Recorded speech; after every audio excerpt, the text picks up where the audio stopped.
The Art of Getting Stuck in No Reverse. The first time I saw her, I fell in love. She was a beauty, sleek, clean, and radiant. Her shiny exterior and killer interior beckoned me. I knew this 1962 Thunderbird was the car for me. But there was a problem lurking inside my prized possession. A few months after I bought my T-Bird, it suddenly became particular about which way it would go. It allowed me to go forward, but it couldn't go backward.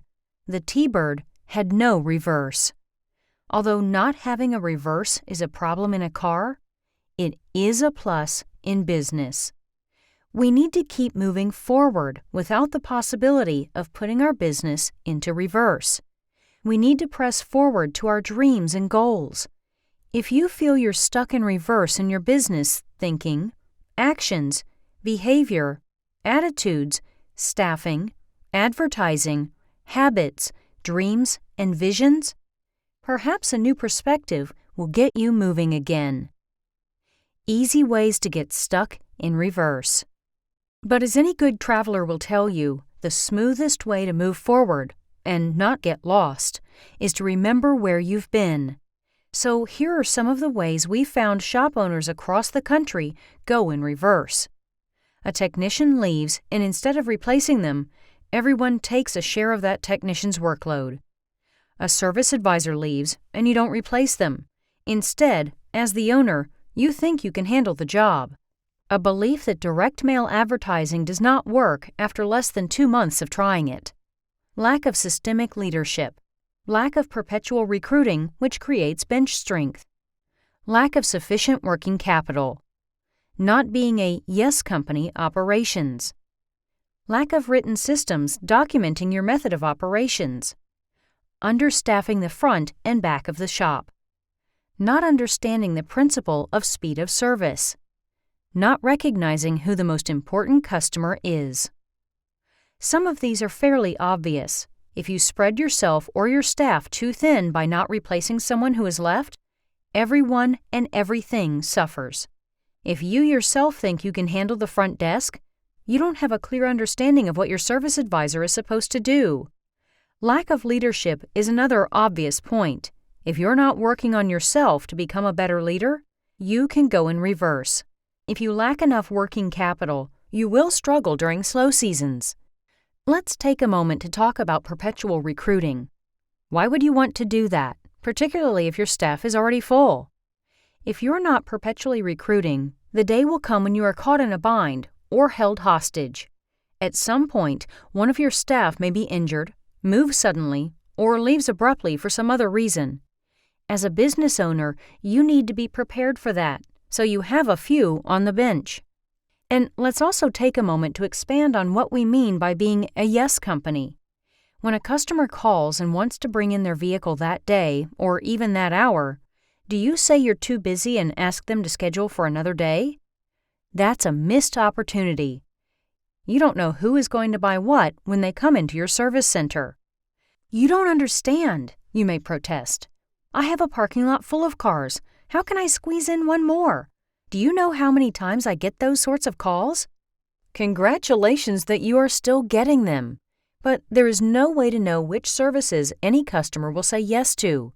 Putting them off because you're too busy will shift you into reverse. I heard a shop owner say, "Never look into the shop. Just say yes. Bring it on in now." So that's kind of the quickie list of how to go in reverse, but it is by no means exhaustive. There's something I call the FT mindset, faulty thinking. When I'm in a coaching session with a shop owner, sometimes I have to identify and challenge the faulty thinking. There are many ways to fall into faulty thinking, but one key way goes back to lack of leadership.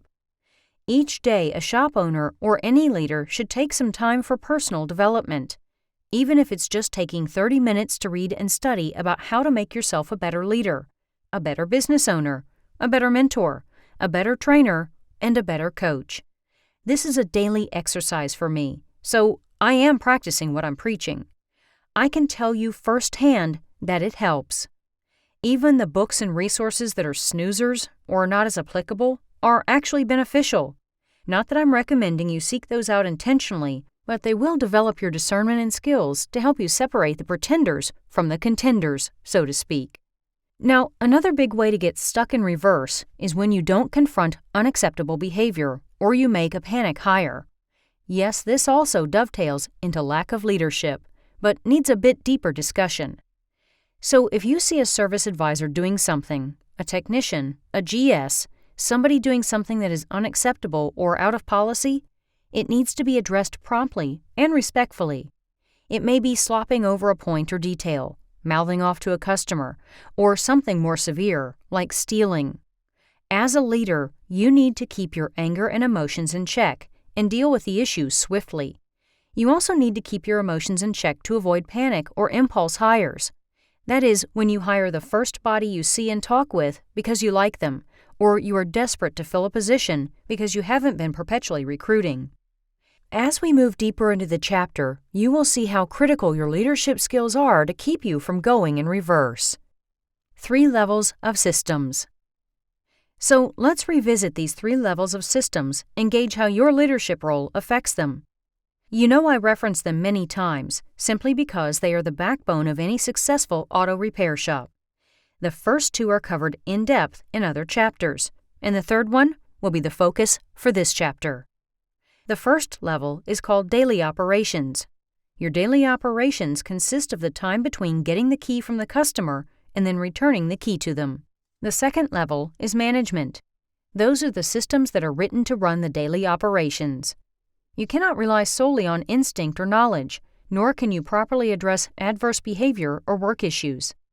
Your staff cannot read your mind, nor can they be expected to instinctively know how to handle something in your absence. Systems and processes must be written down and accessible. The third level is leadership, and what my coaching company calls the No Reverse Club. If you want to attain leadership in your business, it will require you to learn about, think about, and study what leadership really does and how it works, and then apply that knowledge to your own organization. If you become the best leader you can be, you will never go in reverse, because you're always in a proactive and forward-thinking mode. So what must be considered for any effective leader? Thinking, words, actions, habits, perseverance, attainment. Considering, however, will only take you so far. Good leaders do the thinking, learn the words, the skill sets, the communications, and then take action. Once those actions become habits, then you can persevere through anything to get to the attainment. It's easy to become a leader, but it's also easy not to. If you are a shop owner wanting to attain and retain your leadership, lift your leadership lid and keep reading. 5 tool players. If you met me personally, it would take maybe 5 minutes to learn I am a huge baseball fan. I love the game. I love the excitement. I love the unexpected, plus the analogies to life and business. The most sought-after player to a baseball team is the 5-tool player, someone who can run, throw, hit for power, hit for average, and drive the RBIs. That's a 5-tool player, and they are very rare. Shop owners can become 5-tool players in their own game by gaining the knowledge and concepts of the financial aspects, seeing leadership as a system, and seeing management systemically, and be willing to spend some time strategically drawing the picture of what their business needs to be and wants to be. They can take the tactical steps to get there. My coaching company teaches what we call the No Reverse Club, and it has 3 components, which I will elaborate on shortly. But the nutshell is simply this: leadership without breaking a sweat. Fly in a V formation. One of the first indicators to know you're leading in the right direction is whether your staff is flying in a V formation. If you've ever seen a flock of geese fly, you understand what I'm talking about. The lead goose is breaking the wind for the rest of the flock.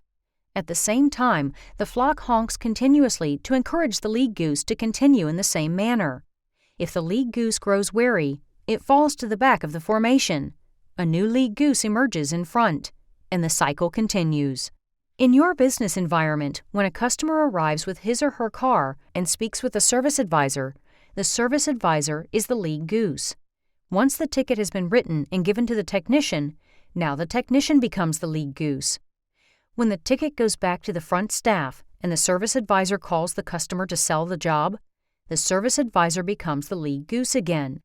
If the job is sold, it goes back to the technician, and the cycle continues. You see, during the process of daily operations, the lead position changes, and all the while the others champion and support that particular leader at that particular time. Now, here's a true or false question. Is it true that people are manageable? It's false. People are not manageable. Here's another true or false question. People run the business. Again, that's false. People don't run the business. People run the systems, and systems run the business. The 5 tools of no reverse leadership. Break out a highlighter, pen and paper, or whatever will help you commit these 5 tools of no reverse leadership to memory and apply the concept to your business. 1. SMS, Staff Mentoring Session. Spend 15 minutes per week, all year long, over and over, per employee or per staff member. Each session should address how this individual, service advisor, the technician, the office staff, whoever it is, becomes better at what they do. They are responsible and accountable for implementation, but you are responsible for implementing that essential tool of staff mentoring sessions. I have found through my years of coaching, when this is executed on a consistent, weekly basis, magical things begin to emerge. Trust me on this one. 2. SBS, Staff Behavior Session. If you witness someone doing something unacceptable, you would immediately have a behavior session. There are key components to an SBS. It needs to occur immediately after the behavior is exhibited. It needs to be handled privately and calmly. It needs to not only identify the behavior, but provide a specific expectation of change. And finally, you need to ask the staff member's commitment to that specific expectation. If a staff member is always late, for example, you need to identify the problem. Tell them your expectation is to arrive at blank time, just like the others, and ask if they are willing to commit to this. You must become very good at the behavior session so you can propel your leadership to new heights. 3. STS, Staff Training Session. Remember, systems and processes run the business, so it's important to train systems over and over and over again. Take 10 key systems that make your business operate and train one of those systems every week for 10 weeks. Take a week off, turn around, and train those 10 again. A 15 to 20-minute training session. 1 system per week. 1 word applies here. Essential, essential, and essential. 4. SPS, Staff Potential Session. That's when you gather your whole staff together once a week for maybe 10 minutes. Lighten the mood a bit by giving them a snack or soda, a casual break almost. But this casual break has purpose. You are energizing your troops by talking to them about the why. Why do we perform the mechanical services we do? Why do we have this business? And what do we have to do to get there? So really and truly, you're selling the sizzle. Essentially, you are telling success stories about customer interactions. 5. WOIT, Working on It Tuesday. You most likely have heard the term work on your business, not in your business. We teach taking every Tuesday and working on your business. So what do you do while experiencing WOIT? Here is a sample schedule. 2 hours on leadership, 2 hours on financial, 2 hours on systems, 2 hours on thinking. Then take the remainder of the day off. Don't call the shop. You are off limits. When a client tells me, "Gary, my business is not working well," I ask him if he is applying these 5 leadership tools. If they're not, then I tell them it's the only way to get back in the game of no reverse. Coaching behavior. One key component to all of this is the understanding that you really can't coach attitudes. All you can do is coach behaviors, and at that point, coaching is very important. Author Richard Flint, Behavior Never Lies, and I share a similar perspective. Anything that enhances your confusion stops the clarity.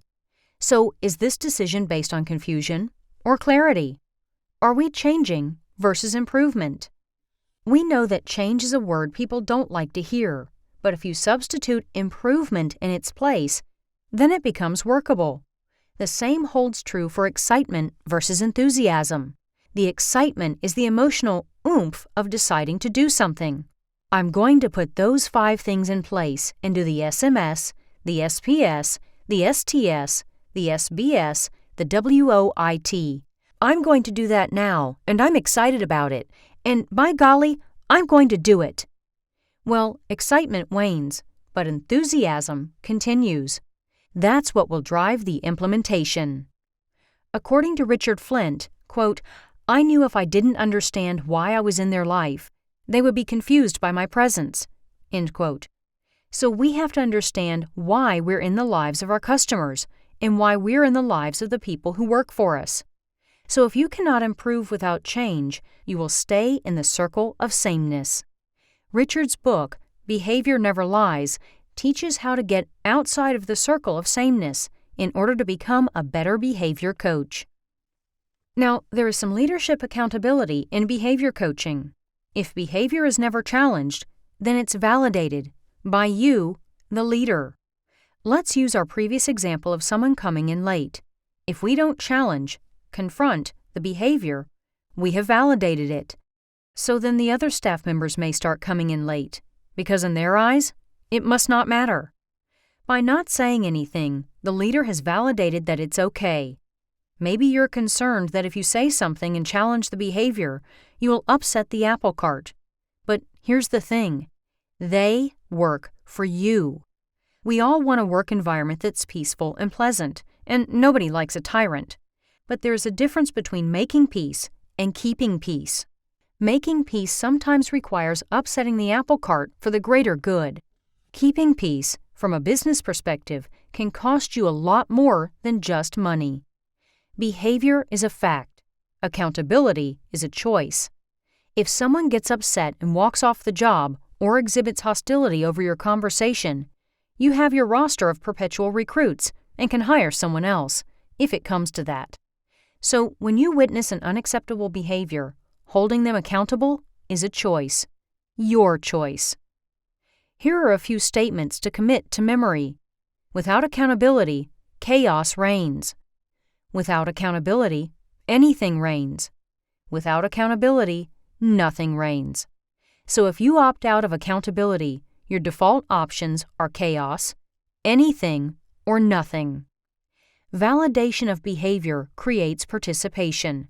So if you don't confront the behavior by using a staff behavior session, in this case someone coming in late too often, we are inviting other people to participate in the same behavior, and you're participating in it as well. The reality is that as the leader, you either confront or validate. Auto-staffing process. Now, the third part of never going into reverse, or the no reverse club, is called auto-staffing process.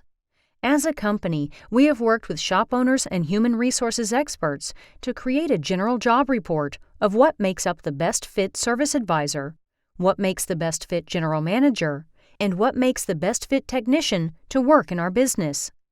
One key component of this auto-staffing process is the TTI assessment. We assessed several best fit staff members that many shop owners would like to replicate, based on a number of criteria. We also looked at what motivated or inspired these individuals to thrive in their respective environments. When our clients look to us for help in these areas, they can duplicate a similar environment and generate a similar rate of return on new hires without diluting their shop's culture. Part of our auto-staffing process includes 4 steps to creating your own auto-staffing process. All of this information is behind the paywall on our website, and some of it, including actual assessments, is available for purchase. We help shop owners define the position based on what their shop truly needs, not the person who previously held the position. We also help shop owners know where to look for the best fit candidates. Now, you may be wondering, do I use the same 4 steps to hire any position? The answer is yes. There should be 4 steps when hiring a new technician, 4 steps to hire a new service advisor, 4 steps to hire a general manager, and so on. But admittedly, there will be some variations here and there because you are hiring position-specific individuals to work within your team. To help get you started, I have compiled a list of ways you can proceed with your hiring process, with varying information that pertains to specific positions. Create a pre-chat set of questions for each position, knockout questions. Schedule a phone interview for the initial pre-chat conversation. Look for reasons not to hire them. Pre-planning can save you a lot of heartache. Utilizing attitude assessments can give you added value information. Having a general job report is essential. Management or sales assessments will up your odds. Now remember, accountability is a choice. As the leader, you are accountable for making wise hiring decisions that will enhance your team and improve business. So while the candidate is fulfilling his or her responsibilities with regard to the application process, you are responsible for writing the job description, checking references, reviewing the resume or job application, and looking for record details. This is just a starter list. There are many more things that you could and should add. If you attend any of my webinars or presentations, you'll often hear me quote Pearson's Law. When performance is measured, performance improves. When performance is measured and reported back, performance improves dramatically. This applies to anyone's performance, including yours. So how does that tie to our leadership and no reverse concept? Well, let's review. Are you lifting your lid every day by becoming a better leader? Are you doing the 5 sessions every single week? Are you continually hiring and recruiting? Your moving forward process will become much more powerful if you just measure those items. Remember, behavior never lies.